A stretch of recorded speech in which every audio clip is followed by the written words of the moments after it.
اور بالکل اسی طرح آپ ایک کے بعد ایک چیز دیکھتے جائیں. آپ سینٹ چیئرمین کا الیکشن دیکھ لیں, آپ فیٹف کے بل دیکھ لیں. فیٹف کے 2 بل تھے جس میں انسانی اقدار جو ہیں, جو بیسک ہیومن رائٹس ہیں, ان کی وائلیشن کی گئی. یعنی ایک قانون پاس کیا گیا جس میں آپ کے بچے بچیوں, آپ کے فون ہیک جا سکتے ہیں, آپ کے کمپیوٹر میں بریک ان کیا جا سکتا ہے, آپ کے گھر میں انٹیلیجنس بھیجی جا سکتی ہے. یہ کس طرح کے قوانین ہم پاس کروا رہے تھے. پھر ایک اور قانون پاس ہوا جس میں تمام طاقت جو ہے سیکرٹری انٹیریئر کو دے دی گئی کہ وہ جس کے مرضی اکاؤنٹس فریز کر لیں, جس کے مرضی ایسٹس فریز کر لیں. تو جب آپ یہ تسلسل سے دیکھیں کہ چیئرمین سینٹ کے الیکشن میں کیا ہوا, فیٹف کے بل میں کیا ہوا, اس کے بعد نیب کا ایک بل آیا اس میں کیا ہوا, اور اب یہ جو بل آیا ہماری خود مختاری کا, فائنینشیل معاشی خود مختاری کا, اسٹیٹ بینک کا جو بل آیا, اس میں کیا ہوا, تو آپ کو ایک پیٹرن نظر آتا ہے. نہیں ڈاکٹر صاحب سوال یہ ہے, آپ یہ جو سارے معاملات کا ذکر کر رہے ہیں, اس میں پے در پے شکست یا سبکی اپوزیشن کو ملی ہے, اور وہ جو آپ نے ذکر کیا کہ 64 لوگ کھڑے ہوئے, بعد میں 51 یا 52 نکلے, اس کا بھی احتساب نہیں ہو سکا. شہباز شریف صاحب نے یہ اعلان کیا تھا کہ ہم ان لوگوں کو پکڑیں گے. پھر اس کے بعد آپ نے اپنے آنکھوں سے, اپنے ہاتھوں سے کیمرے اتارے, وہ بھی ایک معاملہ تھا. لیکن یہ سبکی اپوزیشن کے حصے میں کیوں آ رہی ہے؟ اب بغاوت کون کر رہا ہے؟ یا نون لیگ کے لوگ کر رہے ہیں یا پیپلز پارٹی کے کر رہے ہوں گے, وہ کیوں نہیں, آپ لوگ ان لوگوں تک کیوں نہیں پہنچ پا رہے؟ جی دیکھیے نا, جہاں پہ سیکرٹ ووٹ ہوتا ہے وہاں پہ پہنچنا بہت زیادہ مشکل ہو جاتا ہے. مگر کیونکہ آپ کیا کریں, آپ کس کے اوپر الزام لگائیں؟ جب آپ ایک انگلی اس طرح کرتے ہیں تو 3 آپ کی اپنی طرف ہوتی ہیں. جب ایک سیکرٹ ووٹ میں تو آپ کو نہیں پتہ چلتا, مشکل ہو جاتا ہے. مگر یہ ان ووٹس کا میں ذکر کر رہا ہوں چیئرمین سینٹ کے انتخاب کے علاوہ, یہ تو سیکرٹ ووٹ نہیں تھے. تو اس میں آپ کو ایک پیٹرن نظر آئے گا. تو میں آپ کو بھی یہ دعوت دوں گا, اور ہم پہ بھی یہ مقرر ہے کہ ہم پیٹرن سے دیکھیں کہ جب اس طرح کے بلز آتے ہیں تو کیا ہوتا ہے, وہ کون اشخاص ہیں جو ایک پیٹرن کے اندر اس دن ووٹنگ میں نہیں تشریف لا پاتے کسی بھی وجہ سے. اس میں ایسا نہیں ہے کہ لوگوں کی وجوہات جو ہیں وہ صحیح نہیں ہوتی, بعض لوگوں کی وجوہات ہمیشہ صحیح ہوتی ہیں. ابھی بھی کچھ لوگ علیل تھے, اس تکرار میں نہیں جاتا, مگر 7 لوگ تھے جو ہال میں پریزنٹ نہیں تھے. کچھ کی ہوں گی ایسی, وہ کوئی جواز دیں گے جو ویلڈ ہوگا, مگر کم از کم ہمیں یہ تو دیکھنا چاہیے کہ کہیں ایسا تو نہیں کہ وہی کچھ اشخاص جو ہیں وہ ان تمام کرٹیکل ووٹس پہ ایبسنٹ ہوتے ہیں. دوسری بات یہ کہ کیوں ہوتے ہیں, جو سوال آپ نے اٹھایا ہے, تو آپ کو معلوم ہے کیوں ہوتے ہیں. آپ نے دیکھا ہے کیسے نیب کو استعمال کیا جاتا ہے, لوگوں کو ڈرایا جاتا ہے, لوگوں کو بتایا جاتا ہے کہ ان کے اوپر نیب کا کیس ہو جائے گا, یا کوئی انکوائری شروع کر دی جاتی ہے, پھر اس انکوائری کو مکمل نہیں کیا جاتا. تو یہ جو بیچارے لوگ آ جاتے ہیں, یہ ان انکوائریز کے باوجود آتے ہیں.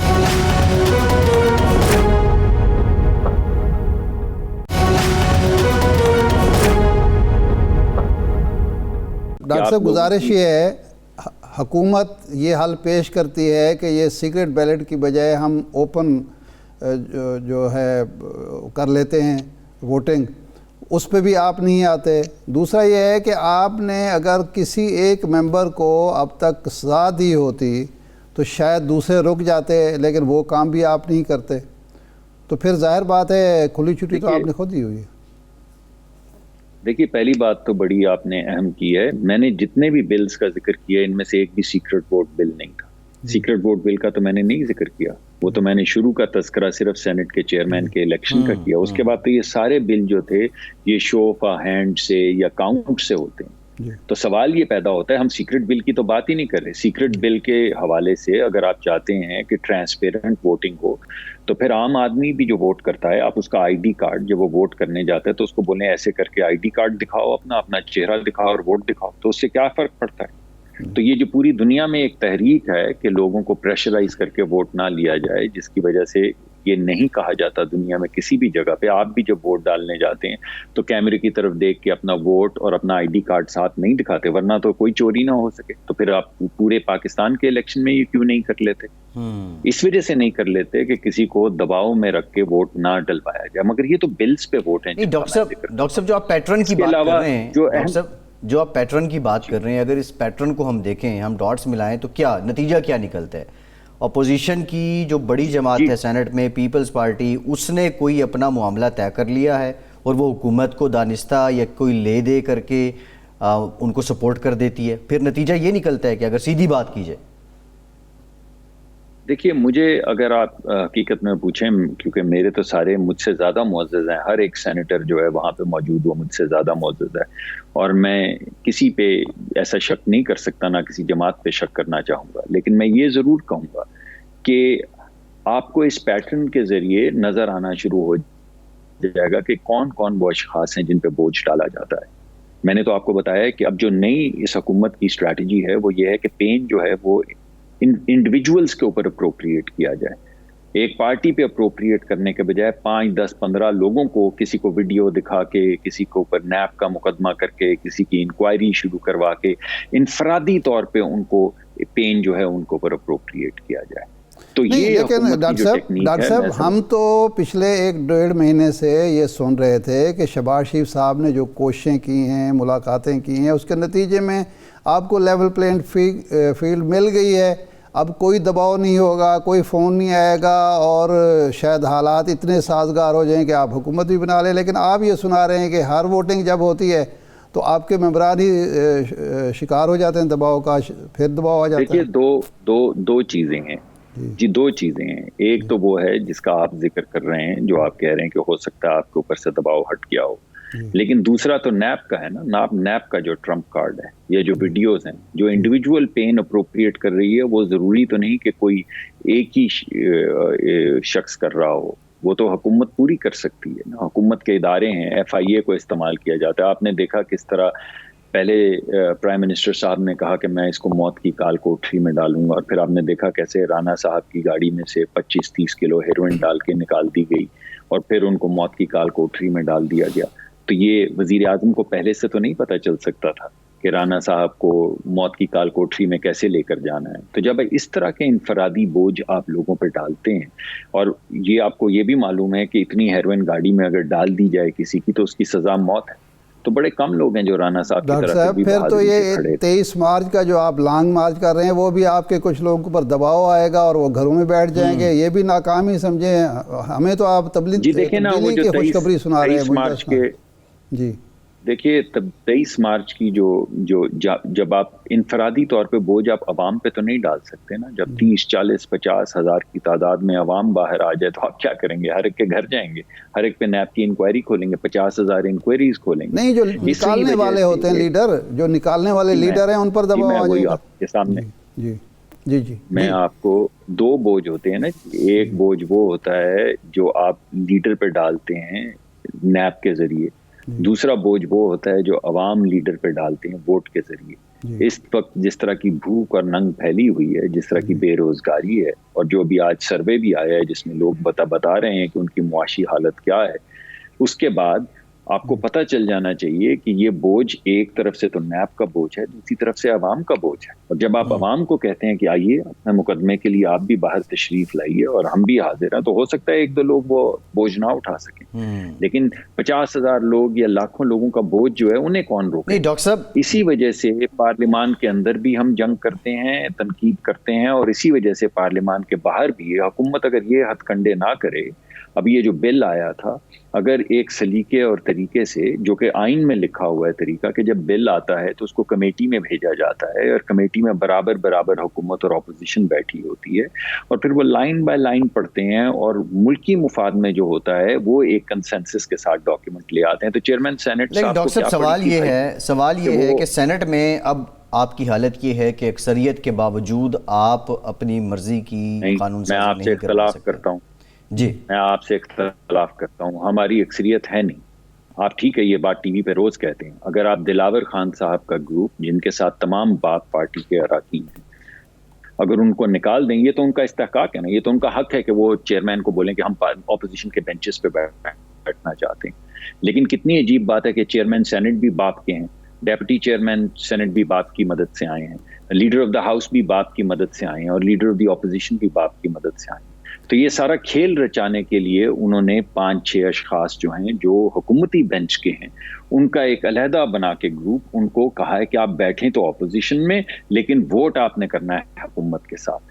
اس وجہ سے پھر آپ یہ ہمیں بات کہتے ہیں، تو میں بڑے احترام سے یہ کہوں گا کہ دلاور خان صاحب کا گروپ جو ہے، احترام سے کہوں گا ان کو وہیں جانا چاہیے جہاں وہ اصل میں ہیں۔ انہوں نے آج تک ایک تو اگر حالت یہ ہے تو پھر یہ جو عدم اعتماد کی باتیں ہو رہی ہیں، کبھی چیئرمین سینٹ کے خلاف، کبھی اسپیکر کے خلاف، کبھی وزیر اعظم کے، پھر اس کا مطلب ہے اس کا تو کوئی امکان نہیں ہے پھر یہی حکومت اپنی مدت جس طرح خان صاحب کہتے ہیں پوری کرے گی اور ہو سکے اگلے 5 سال بھی لے جائیں؟ دیکھیے 50-50 تقریباً ووٹ ہیں، 50% حکومت کے پاس ہیں، میجورٹی نہیں ہے، عددی میجورٹی نہیں ہے، 50% ہمارے پاس ہیں اور 50% اگر آپ دلاور خان صاحب کا گروپ جو ہے اس کو وہیں گنے جہاں پہ اسے ہونا چاہیے تو 50% ووٹ ان کے پاس ہیں۔ اس وجہ سے جب یہ عوام کا بوجھ یعنی لوگ ووٹ دیتے ہیں نا تو پھر لوگ گریبان سے پکڑتے ہیں، تو جب آپ یہ لوگوں کا وزن ڈالیں تو پھر ہمیں یقین ہے کہ وہ الحاقی جماعت کے لوگ سینیٹرز جنہوں نے دوبارہ الیکشن لڑنے ہیں، عوام کے سامنے اپنا مقدمہ لے کر جانا ہے، وہ ہماری طرف آ جائیں گے۔ میری استدعا ہمیشہ یہ رہی ہے اور آج بھی یہ ہے ہمارے لیڈر آف دی اپوزیشن یوسف رضا گیلانی صاحب سے کہ بھائی وہ عدم اعتماد اگر واقعی وہ سمجھتے ہیں کہ دلاور خان صاحب کا گروپ اپوزیشن کا ہے، اور میں مان لیتا ہوں کوئی اعتراض نہیں ہے، میں تو ان کے ووٹنگ پیٹرن کی بات کر رہا ہوں، تو پھر وہ عدم اعتماد موو کریں، وہ لیڈر آف دی اپوزیشن ہے، اگر ہمارے پاس 54 یا 55 ووٹس ہیں تو ہمیں فوری طور پہ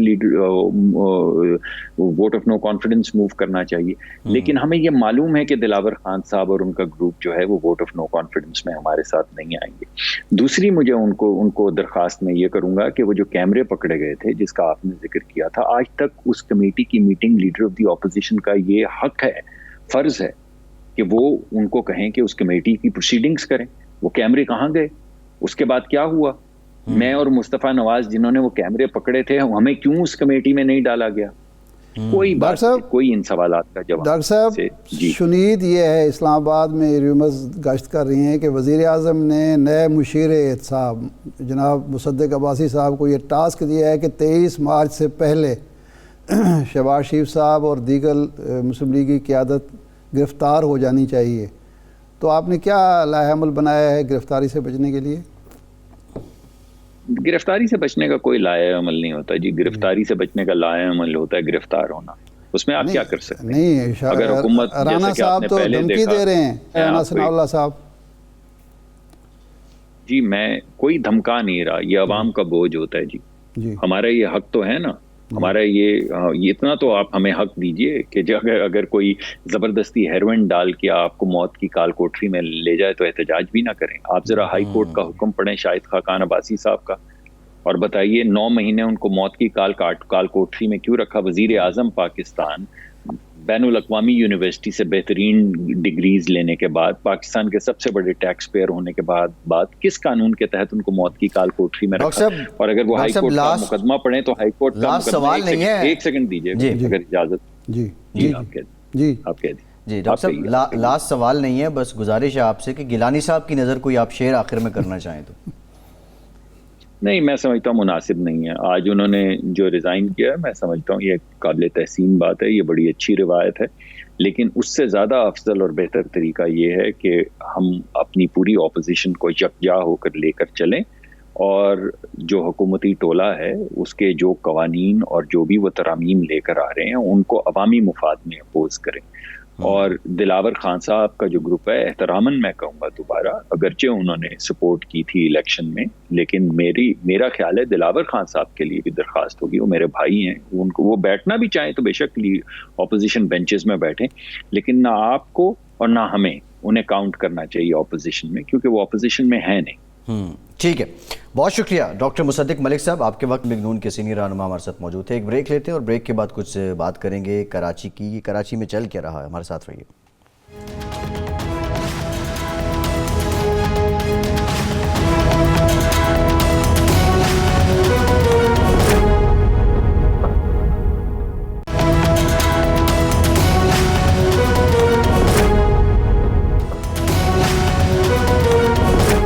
بریک کے بعد ایک بار پھر سے آپ کا خیر مقدم کرتے ہیں۔ ہمیں جوائن کیا ہے پاکستان پیپلز پارٹی کے سینئر رہنما اور وزیر اطلاعات سندھ سعید غنی صاحب نے۔ بہت شکریہ سعید صاحب آپ کے وقت کا۔ سعید صاحب، جماعت اسلامی کے ساتھ تو معاہدہ ہو گیا، P T I, M Q M, P S P, J D A, یہ سارے اپنا اپنا محاذ لیے کھڑے ہیں۔ ایک سوال تو یہ ہے کہ یہ متفقہ آپ پر دباؤ کیوں نہیں ڈالتے، اپنی اپنی اینٹی کیوں ہے ان کی؟ اور دوسرا یہ ہے کہ کیا ان سے بھی مذاکرات ہو رہے ہیں، اور جو جماعت اسلامی سے معاہدہ ہوا ہے اس کی کیا ہیں نکات، کیا ہیں شرائط، کیا ہیں؟ دیکھیں فیصل، ایک تو بہت بہت شکریہ آپ کا، یہ بڑا ایک امپورٹنٹ ایشو ہے، اور بدقسمتی یہ ہے کہ ایک ایسا قانون جو ہے، تو خیر ظاہر ہے کہ ہر قانون کا عوام سے واسطہ ہوتا ہے، لیکن لوکل گورنمنٹ کا خاص طور پہ ہوتا ہے، لیکن جس طرح ہر قانون عام آدمیوں کے سمجھنے کے لیے شاید ذرا مشکل ہوتا ہے، اسی طرح یہ بھی مشکل ہے، اور اس کا فائدہ یہ اٹھا رہے ہیں کہ تمام جماعتیں اپنی دانست میں اپنا جو بھی اس میں وہ چیزیں عکس کرتی ہیں وہ لوگوں کو کنوے کر رہی ہیں کہ جناب یہ قانون ایسا ہے۔ میں پہلے بھی کہتا رہا اور یہ چیز میں اب بھی کہتا ہوں کہ 2013 کا جو قانون تھا اس میں اچھائیاں برائیاں جو بھی ہیں وہ ایک طرف رکھیں، لیکن اس مرتبہ جو ہم نے تھوڑی بہت اس میں ترامیم کی تھیں، ان ترامیم کے نتیجے میں وہ قانون مزید بہتر ہوا ہے، سوائے دو چیزوں کے جس پر شاید کسی حد تک تنقید جائز تھی اور وہ ہم نے وڈرا بھی کر لی۔ وہ یہ تھی کہ جو بلدیات کے پاس ہیلتھ اور ایجوکیشن تھے وہ ہم نے ان سے لے کے پروونشل گورنمنٹ پہ لے لیے تھے، باقی چیزوں کو اور دے دی تھی۔ اچھا، اس کے پیچھے بھی نیک نیتی تھی کہ چونکہ بڑے ہاسپٹلز ہیں جو ان سے مینٹین نہیں ہو رہے ہیں، ہم ان کو ذرا ٹھیک کر لیں گے اور لوگوں کی شاید بہتر ان کو سروس ڈلیوری ہو جائے گی، لیکن بہرحال وہ چیزیں واپس ہو گئی، اور وہ دو چیزیں نکال دیں نا تو اس کے اندر کوئی ایسا ایک چیز بھی نہیں تھی جس پر کوئی اعتراض اٹھایا جا سکتا، سوائے اس کے کہ ہر جماعت یہ مطالبہ کرے کہ جی میری خواہش کا بلدیاتی نظام جو ہے صوبہ سندھ کے اندر ہونا چاہیے۔ اب ایز اے پولیٹیکل ورکر دیکھیں، میں سمجھتا ہوں کہ مطالبہ کرنا ان کا حق ہے، اس پر پروٹیسٹ کرنا ان کا حق ہے، لیکن گن پوائنٹ پر اپنے مطالبات منوانے کا کسی کو بھی نہیں ہے۔ پنجاب نے، کے پی کے نے، بلوچستان نے، اسلام آباد نے جس طرح کا سمجھا اپنا قانون بنایا، وہ اچھا ہے برا ہے میں اس بحث میں بھی نہیں جانا چاہتا ہوں، لیکن جہاں جس اسمبلی میں جس جماعت کی یا جس اتحاد کی اکثریت ہوتی ہے، اصولی طور پر، آئینی طور پر، قانونی طور پر، اخلاقی طور پر ان کا مینڈیٹ ہوتا ہے کہ وہ اپنا قانون وہ بنائیں اور لے کر آئیں۔ صوبہ سندھ میں بدقسمتی سے پیپلز پارٹی کو، جس کی ایک واضح اکثریت ہے سندھ اسمبلی میں، ہمارا یہ حق تسلیم نہیں کیا جا رہا ہے، کم از کم میں اس قانون کے حد تک تو ضرور کہوں گا۔ جماعت اسلامی اگر یہ سمجھتی ہے کہ یہ ایکس وائی زیڈ کوئی قانون ہونا چاہیے تو اس کا طریقہ کار تو یہ ہے نا کہ پیپلز پارٹی پر تنقید کریں، عوام کے پاس جائیں، اگلے انتخابات میں بتائیں کہ جناب ہم یہ اچھی چیزیں کرنا چاہتے ہیں، پیپلز پارٹی والے بہت برے ہیں، وہ نہیں کرنا چاہتے، ہمیں ووٹ دیں، ہم آپ کے لیے قانون بنائیں گے۔ اسی طرح پی ٹی آئی کر سکتی ہے، اسی طرح ایم کیو ایم کر سکتی ہے، اسی طرح جی ڈی اے کر سکتی ہے، لیکن اگر ان تمام دعووں کے باوجود، وعدوں کے باوجود لوگ پیپلز پارٹی کو ووٹ دیتے ہیں تو پھر ہمارا اختیار ہے کہ ہم اپنی مرضی کا ایک قانون بنائیں۔ میں یہ سمجھتا ہوں کہ اس قانون کو ایسا ہونا۔ سعید غنی صاحب، آپ نے اپنی مرضی کا قانون بنایا، جماعت اسلامی نے دھرنا دیا، آپ نے ان کی کچھ باتیں مان لی، اس کا مطلب ہے آپ کو احساس ہوا کہ کچھ غلطی ہم سے ہوئی ہے۔ ایک تو یہ ہے کہ کون کون سے نکات جماعت اسلامی کے آپ نے تسلیم کر لیے ہیں، اور یہ اجلاس کب بلایا جا رہا ہے ترمیم کے لیے؟ دیکھیں، ایک تو جو بنیادی چیز تھی، اس کا میں نے خود اعتراف بھی کیا کہ وہ چیز ہم نے واپس لی تھی، وہ تھا ہیلتھ اور ایجوکیشن، جو پہلے بلدیات کے پاس تھی، جو کچھ اسکولز تھے، کچھ ڈسپینسریز تھیں، کچھ بڑے ہاسپٹلز تھے، وہ ہم نے واپس کر دیے ہیں۔ ظاہر ہے وہ میرا اپنا ذاتی موقف ہمیشہ رہا ہے اور میں اس کا کھل کر ٹی وی پر اظہار بھی کرتا رہا ہوں کہ ود ان دی پارٹی بھی جب ڈسکس تھا تو میرا نقطہ نظر یہی تھا کہ یہ ہمیں نہیں لینے چاہیے، لیکن بہرحال اس میں اور چیزیں ہوتی ہیں۔ پھر اس کے بعد کراچی واٹر سیوریج بورڈ میں ہم نے کو چیئرمین بنایا تھا میئر کو، ان کا خیال تھا کہ میئر کو چیئرمین ہونا چاہیے، وہ ہم نے کر دیا، لیکن اس کی میں آج بھی ایک چیز بتا دوں، ہم نے اس وقت ہی کہا تھا کہ ہم میئر کو چیئرمین بنانے کو تیار ہیں، لیکن چونکہ ورلڈ بینک کے تعاون سے 1.6 بلین ڈالر کا ایک پروجیکٹ ہے جو واٹر بورڈ کر رہا ہے، واٹر بورڈ میں ہو رہا ہے، اور بہت بڑا پروجیکٹ ہے یہ۔ اب اس کے لیے پروونشل گورنمنٹ کا رول جو ہے وہ بڑا امپورٹنٹ ہے، اس لیے جب تک یہ چیزیں سیٹل ڈاؤن نہیں ہو جاتی تب تک ہمیں پروونشل گورنمنٹ کو اس کے اندر رکھنا ہے، لیکن بہرحال اس پہ اتفاق ہو گیا کہ میئر کو بنا دیجئے، وہ کوئی بہت بڑا ایشو نہیں ہے، وہ ہم نے کر دیا ہے۔ کچھ انہوں نے اور ڈپارٹمنٹس ہیں جس میں بلڈنگ کنٹرول ہے، جس میں کے ڈی اے ہے، ایل ڈی اے ہے، ایم ڈی ہے، اس میں میئر کا انہوں نے کہا ہے کہ جی کوئی ایڈمنسٹریٹو رول ہونا چاہیے۔ اب وہ اس میں وضاحت نہیں ہے کہ کس قسم کا رول ہوگا، لیکن ہم اس کے کام کریں گے کہ کیا رول ان کو دیا جا سکتا ہے، وہ ہم کریں گے۔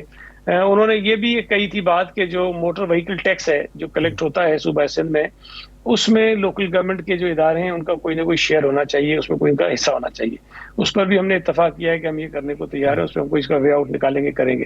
اب اس میں ایک قانون نہیں ترمیم نہیں ہوگی، دیکھیں کراچی واٹر سیوریج بورڈ اپنے ایکٹ کے تحت کام کرتا ہے، اس کا اپنا قانون ہے، تو جہاں ہم میئر کو چیئرمین بنانا چاہتے ہیں ہمیں کراچی واٹر سیوریج بورڈ کے قانون میں ترمیم کرنی ہوگی۔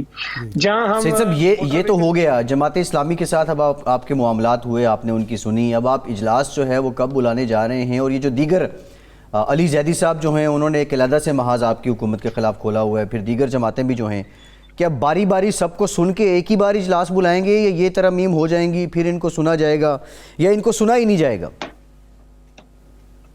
نہیں، سن تو لیں گے ہم، پی ایس پی سے بھی بات کر رہے ہیں. دیکھیں میں پھر کہہ رہا ہوں، اور یہ بات ہم نے بار بار کہی ہے، کوئی شخص کوئی ایک ہمارا کلپ کسی کا بتا دے، میں نے اتنی پریس کانفرنس کی ہیں، ناصر شاہ نے کی ہیں، مرزا وہاب نے کی ہیں، چیف منسٹر صاحب نے کی ہیں، کسی ایک شخص نے یہ نہیں کہا کہ ہم قانون میں ترمیم کرنے کے لیے راضی نہیں ہیں، اس کو بہتر کرنے کو تیار نہیں ہیں. ہمیشہ یہ کہتے تھے کہ بیٹھ کے بات کریں، کچھ چیزیں ایسی ہیں جو قابل عمل ہوں گی، ہم ضرور کر لیں گے، اور وہ ہم آج بھی کہہ رہے ہیں. ایک بات میں نے بار بار کہی، میں دوبارہ دہرا رہا ہوں کہ اگر کوئی یہ سمجھتا ہے کہ 2001 والا قانون آ جائے گا تو وہ نہیں آئے گا، چاہے ساری زندگی احتجاج کرتے رہے، اس لیے کہ وہ کسی صوبے میں نہیں ہے، وہ اسلام آباد میں نہیں ہے. تو ہم پر گن پوائنٹ پہ آپ کوئی بندوق رکھ کے ہم پہ مسلط نہیں کروا سکتے ہیں قانون، وہ نہیں آنے والا.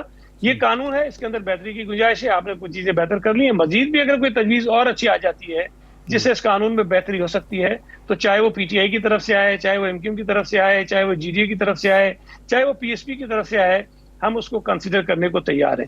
لیکن جو علی زیدی کی بات آپ کر رہے ہیں نا، دیکھیں یہ معاف کیجیے گا، پتہ نہیں آپ کا ان کے متعلق کیا خیال ہے، میں ان کو بالکل نان اینٹی سمجھتا ہوں، پی ٹی آئی کا کوئی کردار نہیں. اور علی زیدی صاحب ماشاءاللہ میں بڑا خوش ہوا جب ان کو صوبہ سندھ کا صدر بنایا، اس لیے کہ جو تھوڑی بہت پی ٹی آئی رہ گئی ہے یہ اس کی بھی کسر نکال دیں گے، اس کو دفن کر دیں گے. تو ان کے اندر جتنی سیاسی صلاحیت ہے، جتنی سیاسی سمجھ بوجھ ہے، وہ ان کو قریب سے جانے والے لوگ جانتے ہیں. ہم کیونکہ ان کو دیکھ رہے ہیں قریب سے، میرے حلقے سے وہ ایم این اے ہیں، میں جہاں سے ایم پی ہوں، تو مجھے اندازہ ہے ان کے اندر کتنی صلاحیتیں ہیں. اب آپ اس بات سے اندازہ لگائیے کہ اگر پیپلز پارٹی نے وہ 1 مہینہ پہلے اعلان کیا کہ ہم کراچی سے مارچ لے کے اسلام آباد جائیں گے، تو اب وہ کہنے لگے 27 کو ہم گھوٹکی سے مارچ نکالیں گے. اچھا بھائی نکال لیجئے. پھر کل انہوں نے فرما دیا کہ ہم 26 کو نکالیں گے، بھائی نکال دیجئے. پی ٹی آئی نے اب جو اعلان کیا کہ ہم مارچ نکالیں گے، تو سوائے اس کے آپ کو کوئی اور سبب اس کا نظر نہیں آتا کہ وہ پیپلز پارٹی کا جو مارچ ہونا ہے کراچی سے اسلام آباد کی طرف، اس کے لیے ایسی صورتحال پیدا کریں گے، خدا نخواستہ کوئی لڑائی ہو جائے، کلیش ہو جائے، لوگ آپس میں الجھ پڑیں. یہ کوئی پولیٹیکل میچورٹی تو نہیں ہے. اگر اس طرح سے یہ لوگ کہیں جلوس نکالتے اور ہم اعلان کر دیں کہ جی ہم ان کے راستے میں آ کر کھڑے ہو جائیں گے، تو یہ کوئی اچھا میسج تو نہیں جاتا نا. تو اس سے آپ کو پولیٹیکل انمیچورٹی جو ہے وہ ظاہر ہوتی ہے، سعید غنی صاحب ظاہر ہوتی ہے. سعید غنی صاحب پارٹی کے ماسے اس وقت آپ کی پارٹی کے اندر ایک عجیب و غریب کیفیت ہے. یوسف رضا گیلانی صاحب اس دن ووٹنگ کے لیے جمعہ کے روز نہیں پہنچ سکے سینٹ میں. مسلم لیگ نون نے تو خیر تنقید کرنی تھی، حکومت نے خوشی سے شادیاں نہیں بجائے. آپ کے اپنے کچھ دوستوں نے، سلیم مانڈوی والے صاحب نے کہا کہ جی کوئی تو وجہ ہے کہ گیلانی صاحب وہاں نہیں پہنچے. تو آپ کو واقعی شک ہے گیلانی صاحب نے جان بوجھ کر ایسا کیا، حکومت کو واک اوور دیا؟ نہیں صاحب، مجھے تو دیکھیں بالکل شک نہیں ہے. دیکھیں ایک تو بنیادی طور پر جو 2 چیزیں ہیں جو شاید مس کر جاتے ہیں، جو ہمارے لوگ تنقید کرتے ہیں. ایک تو یہ کہ حکومت نے بہت رات دیر گئے جا کر آؤٹ آف دا ڈے جو ہے جاری کیا، جس میں بتایا کہ کل کے اجلاس کے اندر کیا کیا آئٹم جو ہے وہ ایجنڈے پہ ہوں گے، اور اس سے حکومت کی بددیانتی بڑی واضح ہوتی ہے. اور انہوں نے ظاہر ہے کہ اپنے ممبرز کو پہلے انفارم کر دیا ہوگا کہ وہ یقیناً اپنی جو ہے وہ موجودگی اسلام آباد میں رکھیں، وہ وہاں پہ تھے. اچھا، پیپلز پارٹی کے 2 ارکان نہیں تھے، ایک یوسف رضا گیلانی صاحب، ایک سکندر مہندرو صاحب. مہندرو صاحب کی طبیعت ٹھیک نہیں ہے اور یہ سب کو پتا ہے کہ وہ زیر علاج ہیں، وہ نہیں آ سکتے تھے. یوسف رضا گیلانی صاحب نے جو وجہ بتائی ہے، مجھے تو اس کے اندر وزن محسوس ہوتا ہے کہ وہ ملتان میں تھے، اور ملتان رات ان کو دیر گئے، پتہ چلا وہ شاید وہاں سے موو نہیں کر سکتے تھے. مجھے نہیں پتا اس وقت وہاں فوگ کی کیا سچویشن ہے، یا راستے میں ٹریول کر سکتے ہیں کہ نہیں کر سکتے ہیں، فلائٹ یقیناً نہیں ہوتی، شدید فوگ تھی تو وہ نہیں آ سکے. لیکن دوسری طرف لیکن دیکھیں دوسری طرف جو اہم بات جس کا لوگ تذکرہ نہیں کرتے ہیں کہ جو پی ڈی ایم کی جماعتیں ہیں، ان کے کوئی 6 کے قریب شاید یا 7 کے قریب سینیٹرز نہیں تھے. تو سوال تو ان سے بھی اٹھایا جانا چاہیے. چلیں ایک گیلانی صاحب for the sake of the argument مان لوں کہ جان بوجھ کر نہیں آئے اور ان کی چلے یہ مقصد تھا کہ وہ پاس ہو جائے، لیکن وہ جو 6 سینیٹرز اور نہیں تھے، ان کا کیا مقصد تھا، وہ کیوں نہیں آئے؟ ہم تو چلے ہمارے اوپر تو شک کیا جاتا ہے کہ ہم نے کوئی شاید ڈیل کر لی، کوئی راستہ نکال لیا، لیکن انہوں نے کیا راستہ نکالا تھا جو نہیں آئے تھے؟ اس میں سعید غنی صاحب کے پارٹی لوگ نہیں تھے، شاید سعید غنی صاحب نہیں تھے، پی ایم ایل این کے نہیں تھے. سعید غنی صاحب، اگر ڈسکا میں پریزائڈنگ آفیسر پولنگ کا عملہ دھند کی وجہ سے نہ پہنچ سکے تو آپ تنقید کرتے ہیں کہ یہ جان بوجھ کر کیا گیا. آپ کے لیڈر دھند کی وجہ سے نہ پہنچ سکے تو پھر تنقید کا حق بھی نہیں ہے ان کو؟ نہیں، میں نے یہ نہیں کہا. دیکھیں پہلی بات تو یہ کہ ڈسکا اور اس کا کوئی کمپیریزن نہیں ہے. ڈسکا کی صورتحال مختلف تھی. ڈسکا میں ان لوگوں کو اپنا رزلٹ کمپائل کر کے وہاں آنا تھا وہ مس ہوئے, اور وہ ٹریس ہونے کے بعد پتہ چلے کہ وہ کہاں تھے. الیکشن کمیشن نے اپنی پوری رپورٹ جاری کر دی کہ ان لوگوں نے کیا کیا تھا, کون کون ان کو لے کر گیا تھا, وہ بھی ساری چیزیں سامنے ہیں. تو میرا خیال ہے کہ ڈسکا اور اس کا گیلانی صاحب کا نہ آنا جو ہے کسی بھی طرح آپس میں ان کو آپ میچ نہیں کر سکتے, وہ الگ الگ ایشوز ہیں. اچھا, اب یہ انہوں نے استعفیٰ دے دیا ہے اپنے منصب سے, تو پارٹی کا متفق کا فیصلہ یہی ہوگا کہ واپس لیں یا ریجیکٹ کر دیا جائے گا استعفیٰ؟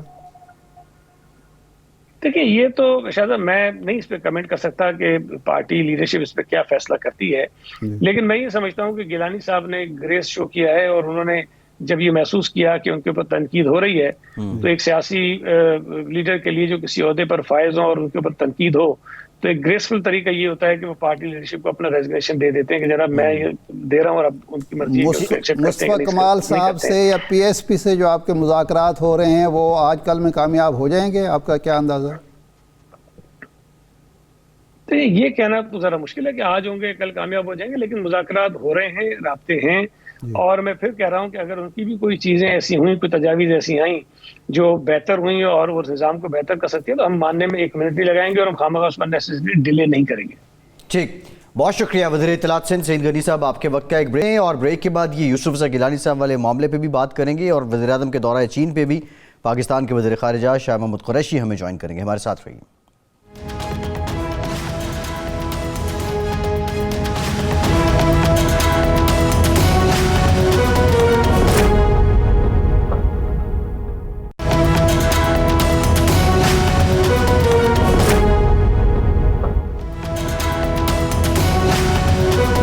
بریک کے بعد ایک بار پھر سے آپ کو خوش آمدید کہیں گے. یوسف رضا گیلانی نے آج سینٹ میں یہ اعلان کیا کہ وہ بطور اپوزیشن لیڈر سینٹ اپنا استعفیٰ پارٹی کو بھجوا چکے ہیں, پارٹی قیادت کو بھجوا چکے ہیں.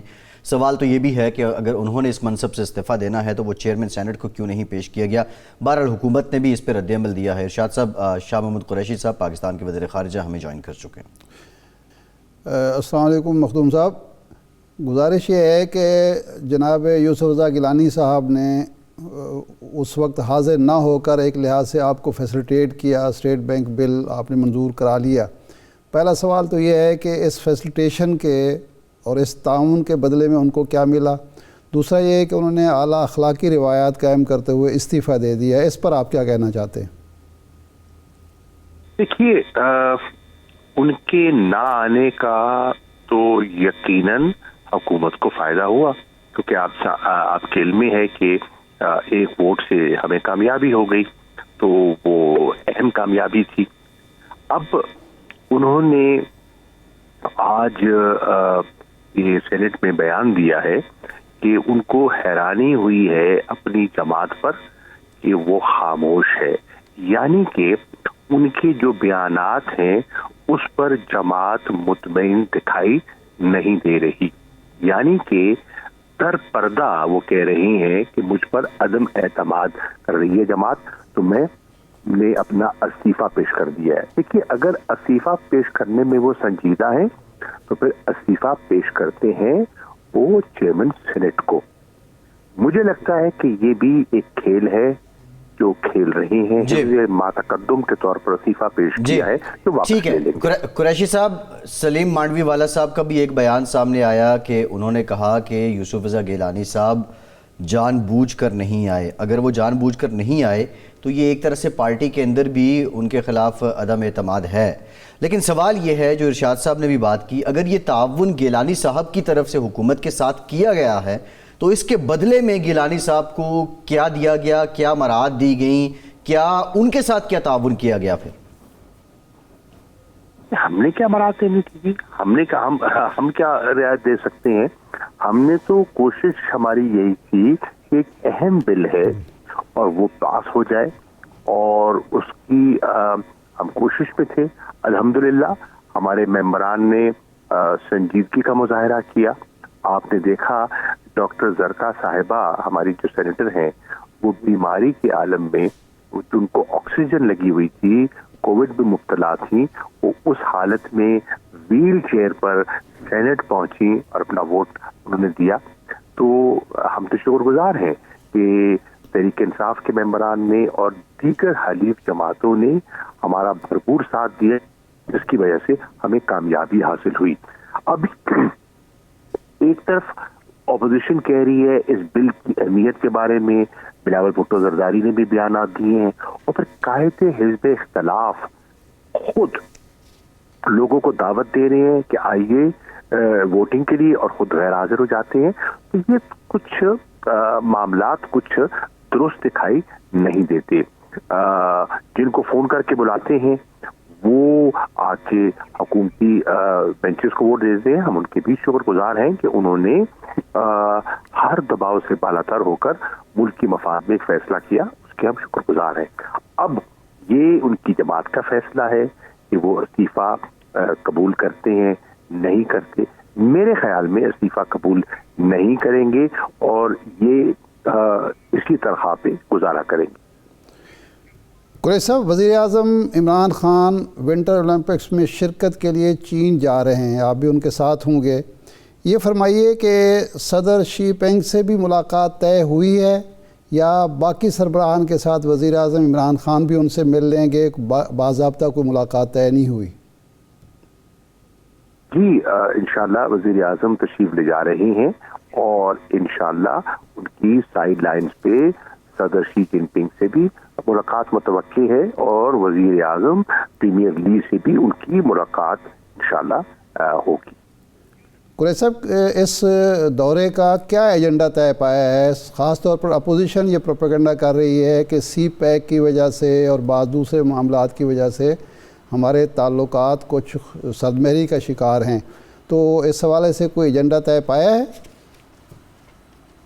تنقید کرتی ہے اور یہ اپوزیشن کا حق ہے اور ہم سنتے رہتے ہیں، لیکن میں عرض کرتا چلوں کہ جو ایجنڈا ہے بڑا واضح ہے، بڑا وسیع ایجنڈا ہے، جس میں دو طرفہ تعلقات ہیں، ہمارے جو اکنامک انٹیگریشن ہے، بائیلیٹرل ٹریڈ کو ہم نے وسعت کیسے دینی ہے، مزید پاکستان میں چائنیز انویسٹمنٹ کو ہم نے کیسے اٹریکٹ کرنا ہے، افغانستان کی صورتحال پر ہم نے کس طرح وہاں کا امن اور استحکام جو ہے اس پہ آگے کیسے بڑھنا ہے، ہیومینیٹیرین اسسٹنس کے لیے ہم کیا کر سکتے ہیں، جو اس ریجن کے معاملات ہیں، جو مقبوضہ کشمیر میں صورتحال ہے تیزی سے بگڑ رہی ہے، آئے دن وہاں جو انسانی حقوق کو پامال کیا جا رہا ہے، فیک انکاؤنٹرز میں مظلوم لوگوں کو شہید کیا جا رہا ہے، اور بہت سے ہمارے ریجنل اور اکنامک ایشوز ہیں جن پر تبادلہ خیال ہوگا.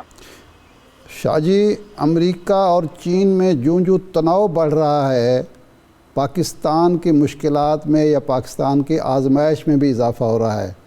چین ہی کی خاطر ہم نے ڈیموکریسی کانفرنس میں شرکت نہیں کی، اب ونٹر اولمپکس کا یورپ نے بائیکاٹ کیا تو ہم اس میں شریک ہو رہے ہیں اظہار یکجہتی کے لیے، خیر سگالی کے طور پر.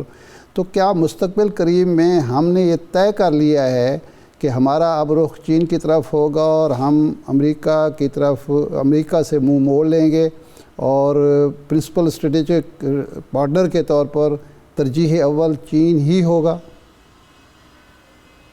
ہرگز نہیں، ہم کسی کی طرف سے منہ نہیں موڑ رہے. امریکہ کے ساتھ ہمارے تعلقات تھے، ہیں اور رہیں گے. امریکہ کی اہمیت سے کوئی انکار نہیں کیا جا سکتا اور ہم کر رہے ہیں. امریکہ کا دنیا میں اس خطے میں اہم رول تھا، ہے، رہے گا. ہم کسی بلاک کا حصہ نہیں بننے جا رہے. چین کے ساتھ ہمارے تاریخی تعلقات ہیں اور ان تعلقات کو فروغ دینا یہ ہمیں اس کا استحقاق ہے. ہم نے پک اینڈ چوز نہیں کرنا.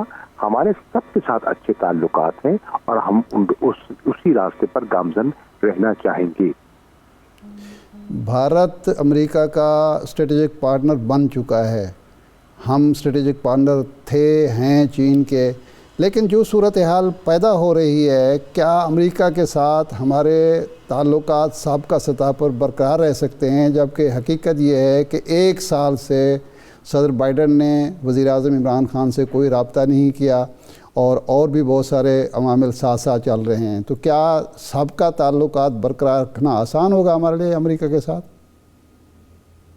چین ہمارا اسٹریٹجک پارٹنر عرصہ دراز سے ہے اور رہے گا، اور امریکہ کے ساتھ ہمارا اچھا تعلق ہے. امریکہ کے ساتھ بھی مجھے یاد ہے کہ ایک اسٹریٹجک ڈائلاگ کا آغاز ہوا تھا مجھے یاد ہے جب میں وزیر خارجہ تھا پچھلی مرتبہ تو کئی نشستیں ہوئی تھی تو اس میں پیش رفت زیادہ نہ ہو سکی، لیکن امریکہ کے ساتھ بھی ہمارا ڈائلاگ ہے اور رہے گا۔ ٹھیک ہے شاہ صاحب، لیکن یہ کیسے اچھے تعلقات ہیں امریکہ کے پاکستان کے ساتھ کہ ایک عرصہ ہو گیا ایک ٹیلی فون کال جو بائیڈن صاحب کی طرف سے وزیر اعظم عمران خان صاحب کو نہیں کی گئی یا ٹیلی فونک رابطہ تک نہ ہو سکا؟ اگر اچھے تعلقات ہیں تو پھر اس سرد مہری کی وجہ کیا ہے؟ دیکھیے، تعلقات جو ہوتے ہیں وہ اسٹیٹ ٹو اسٹیٹ ہوتے ہیں، انسٹیٹیوشنل ہوتے ہیں۔ امریکہ کے ساتھ ہمارا انسٹیٹیوشنل رابطہ بھی ہے، تعلق بھی ہے۔ ابھی آپ نے دیکھا کہ 19 دسمبر کو جو اسلام آباد میں اجلاس ہوا، جو ایکسٹرا آرڈنری سیشن ہوا تھا افغانستان پر، اس میں امریکہ کا مندوب تھا، ان کے جو اسپیشل انوائے تھے ٹام ویسٹ، انہوں نے پارٹیسپیٹ کیا۔ آپ نے دیکھا کہ نیو یارک میں میری جو ان کے وزیر خارجہ ہے سیکرٹری بلنکن سے ملاقات ہوئی، پھر اسلام آباد میں وینڈی شرمن جو ان کی ڈپٹی سیکرٹری آف اسٹیٹ ہیں وہ تشریف لائیں، ان سے تبادلہ خیال ہوا۔ تو ہمارے رابطے ہیں اور انشاءاللہ رہیں گے اور رہنے چاہیے۔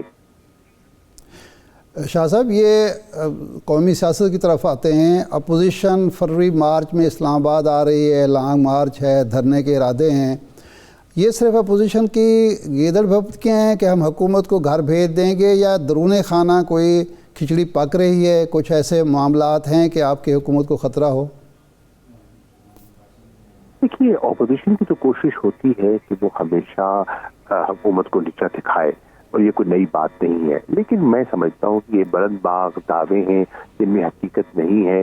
انشاءاللہ حکومت اپنا ٹینیور پورا کرے گی، اور انشاءاللہ ہماری کوشش ہوگی کہ ہم ملک کو معاشی طور پر مستحکم کریں، مہنگائی کو کنٹرول کریں، اور اپنے ریکارڈ کی بنیاد پر عوام کے سامنے جائیں 2023 میں، اور پھر عوام کے فیصلے کی منتظر ٹھہریں۔ بہت شکریہ وزیر خارجہ پاکستان محمود قریشی صاحب، آپ کے وقت کا ارشاد سے پروگرام کا ٹائم ختم ہو گیا، آپ کا بھی شکریہ، اجازت دیجیے۔